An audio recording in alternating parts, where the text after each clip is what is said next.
The objective of this experiment is to make a piece of plasticine float on water. We have two pieces of plasticine, one as flat as a leaf and the other is shaped like a ball. We have a weighing scale and a container full of water.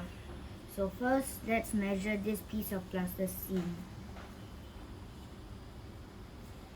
It is 4 grams. Now let's measure the other piece of plasticine.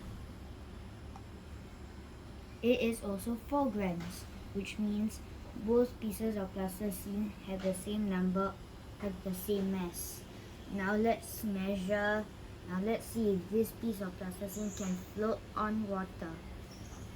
It sinks, which means it cannot float. Now let's try this piece of plasticine. It floats on water. Because the larger the surface area is, the easier it is to float on water. Thank you.